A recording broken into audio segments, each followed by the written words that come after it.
너무 잘했어. Like, you did so well.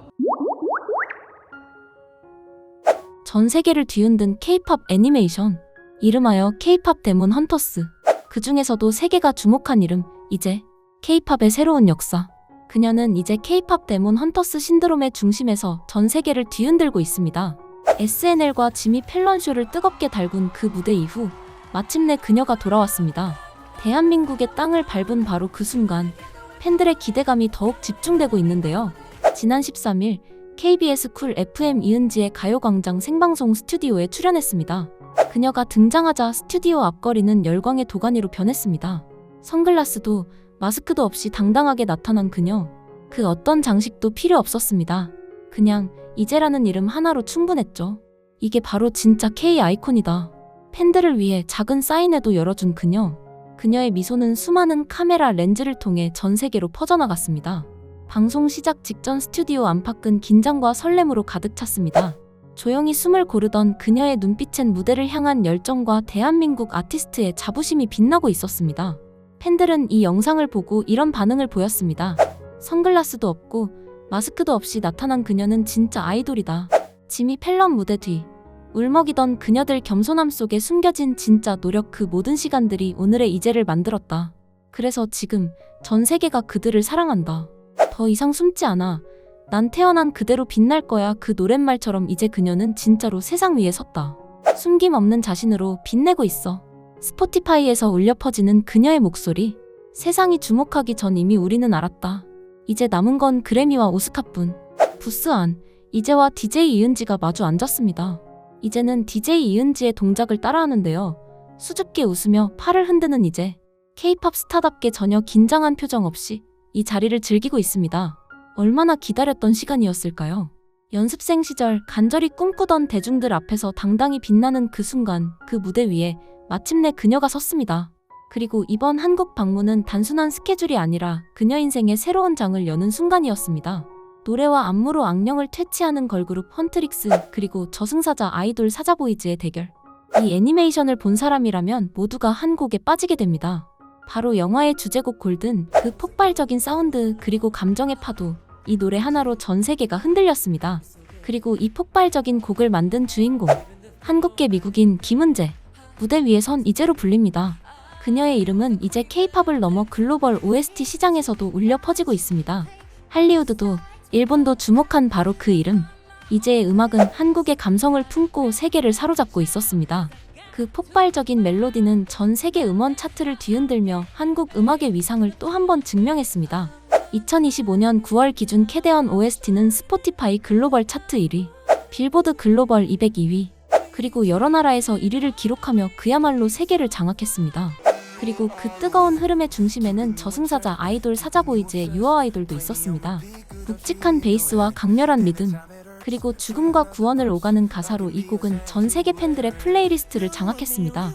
한국 특유의 감정선이 담긴 이 노래를 통해 사자보이즈는 단순한 애니메이션 속팀을 넘어 진짜 글로벌 아이돌처럼 사랑받게 되었습니다.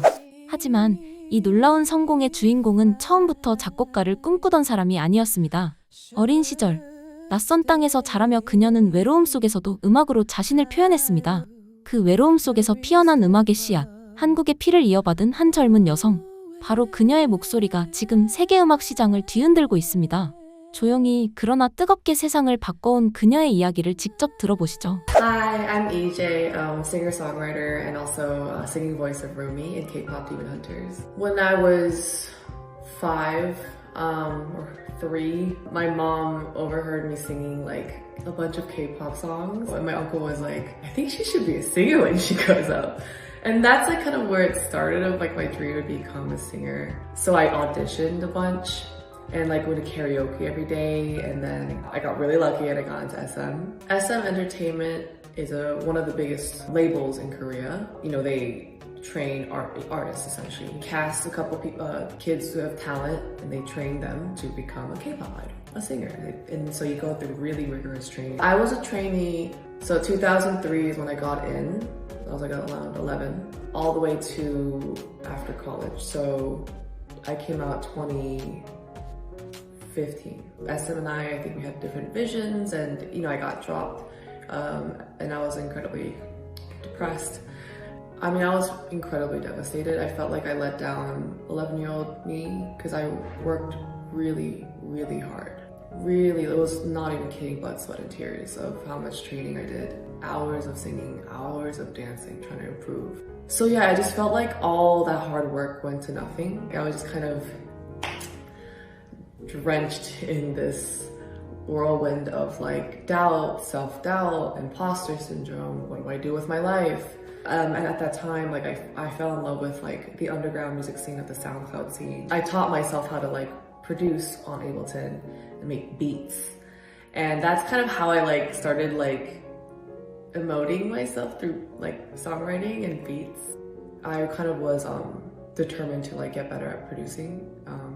And so every day, not even kidding, I would walk from home all the way to Hongdae, which is a place in Korea. And I'd go to the cafe from like, I'm not even kidding, like maybe 3 p.m. all the way to like 12 a.m. just like producing. Every single day, including weekends. Why does it feel right every time I let you in? I met Andrew Choi. He brought me into his team essentially, and he started mentoring me, and we started doing K-pop together.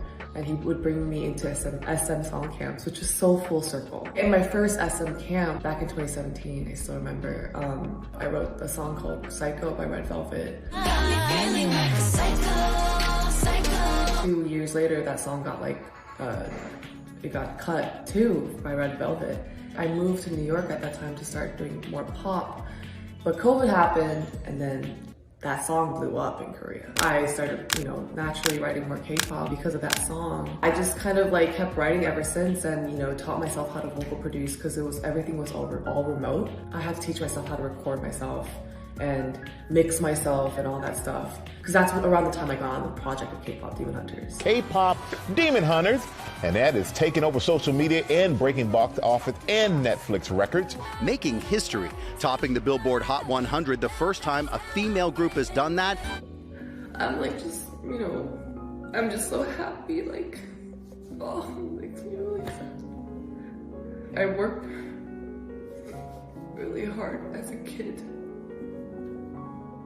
So like, I told you when I was 23, I felt so, the biggest part that I was sad about is not just being dropped, it was because I let her down and she worked so hard.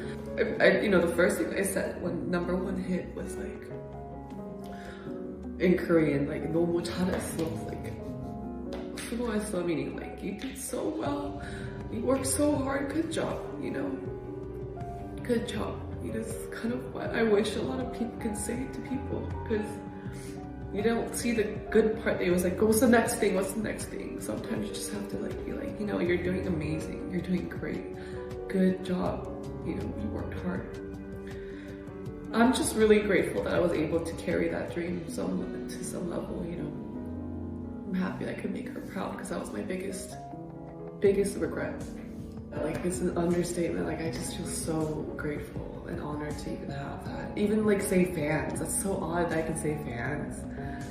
Wow, it's crazy. I feel like I'm receiving flowers from them. It's such a beautiful thing to experience. And I'm so grateful. 무대 위에 스포트라이트를 꿈꾸던 소녀에게 현실은 냉정했습니다. 수많은 오디션과 탈락, 그리고 그 끝에서 남은 것은 음악을 향한 끝없는 미련뿐이었죠. 그 외롭고 우울한 시간 속에서 혼자 비트를 찍어보던 어느 날, 운명 같은 순간이 찾아왔습니다. OST 녹음실에서 마주친 한 사람, 캐대언에서 사자보이즈 진우 역을 맡은 한국계 뮤지션 앤드류 최. 그가 바로 그녀의 인생을 바꾼 운명적인 멘토였습니다. 앤드류 최, 그는 단순한 보컬이 아닙니다. SBS K-팝 스타 시즌2에서 놀라운 가창력으로 주목받은 뒤 수많은 K-팝 아티스트와 협업해온 실력파 싱어송라이터이죠. 이번 작품에서는 진우의 목소리를 통해 음악 그 이상의 감정, 캐릭터의 영혼을 담아냈습니다. 그의 노래 한 줄 한 줄이 이제 인생과 음악 세계에 깊은 영향을 남겼습니다. 그때 그녀는 처음으로 깨달았습니다. 내가 노래하지 않아도 음악으로 사람의 마음을 움직일 수 있구나. 작곡가가 될 거라고는 생각조차 하지 않았어요. 그녀의 말처럼 음악은 그녀에게 상처이자 동시에 포기할 수 없는 꿈이었습니다. 그러나 이제의 음악은 단순한 재능에서 시작된 것이 아니었습니다.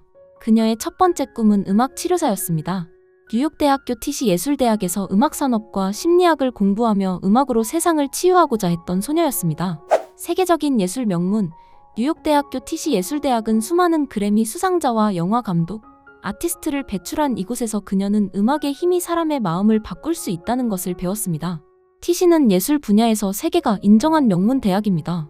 특히 영화, 연극, 무용, 음악, 프로덕션 디자인, 사진, 방송 연예, 미디어 분야에서 세계 최고 수준의 교육과 창의성을 자랑합니다.